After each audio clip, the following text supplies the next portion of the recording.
Welcome to Rajendra Tandon videos. We continue with the battle of Lanka being waged between Ram and Ravana.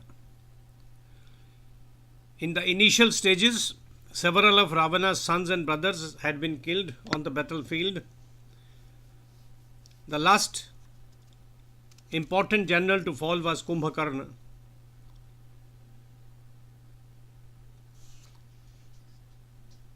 The Rakshasa soldiers reported to Ravana, Maharaja, your brother, ferociously brave like Kala, after devouring hundreds of vanaras, was eventually slain on the battlefield.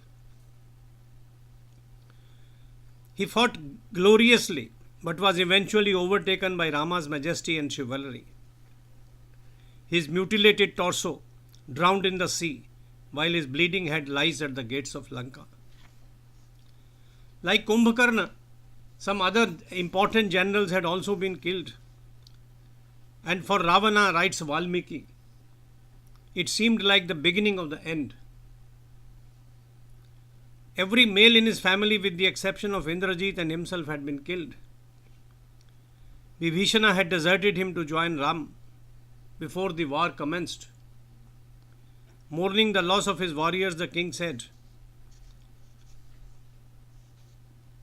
the impatient and unforgiving Dhumaraksha, the most valiant Akampana, Prahasta and Kumbhakarna, the most powerful of Rakshasas, were ever ready to wage a war. They had never been defeated.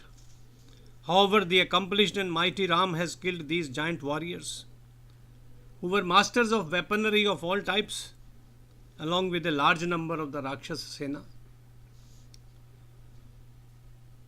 My brave son Indrajit had tied the two brothers in a snare of arrows, but they came out unscathed, unlike the Devata, Asura, Yaksha and Gandharva. I do not know if the princes used Maya or a magical charm to unfasten the deadly Nagapash. All the warriors who went out to fight under my orders have been killed by the brave Vanaras. I do not see any other general who can kill Rama, Lakshmana, Sugriv, Vibhishan and the Vanar Sena. I sometimes believe that Raghunath is Bhagavan Narayan himself. He is free from sorrow and sickness. We, on the other hand, keep the massive gates of Lankapuri shut at all times owing to our fear. Ravana had not forgotten Sita. He ordered his guards to keep a close watch on Ashok Vatika, where Sita was imprisoned.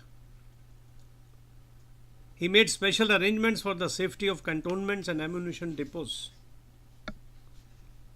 Think of it, Valmiki writing at that time about ammunition depots and cantonments.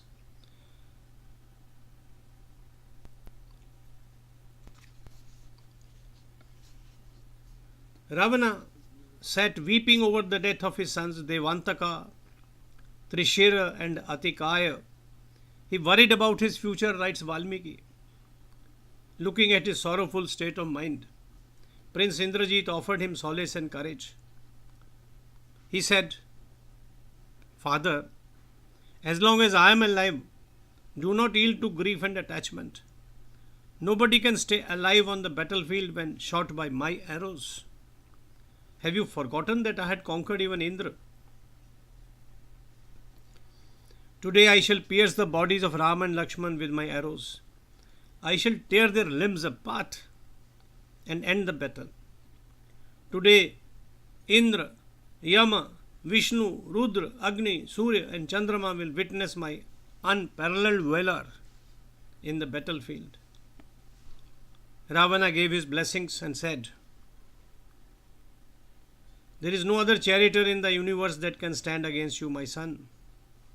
You had defeated Indra, hence it is a child's play for you to vanquish the Raghava princes who are merely human. I am sure that you will accomplish the mission. Soon thereafter, writes Valmiki, Indrajit arrived at the battle scene, riding a chariot pulled by healthy donkeys and loaded with weapons. Several brave Rakshasas followed him carrying bows and arrows. I have included some paintings depicting this scene. These are from the British Library, but these have been painted in Mewar, Rajasthan.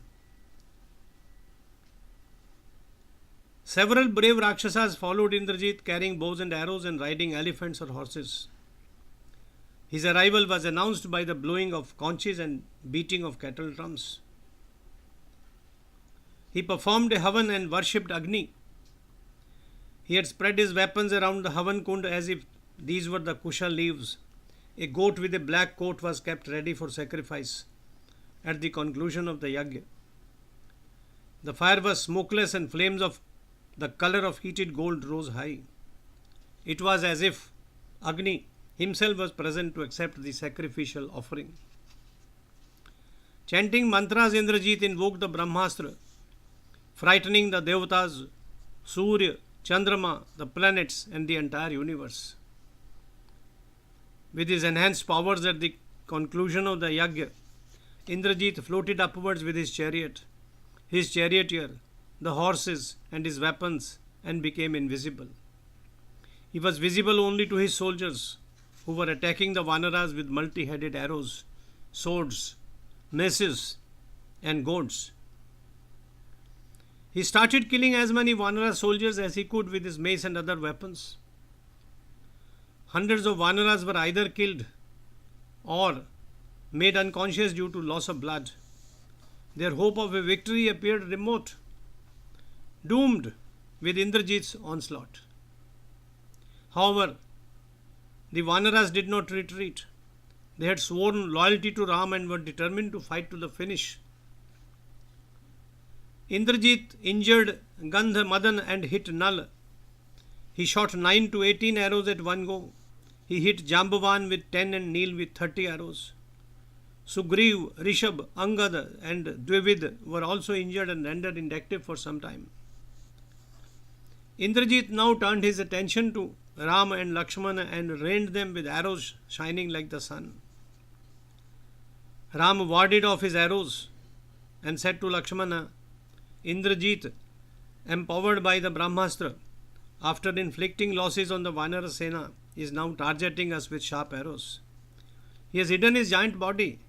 It is a matter of concern. How shall we kill him when we cannot see him?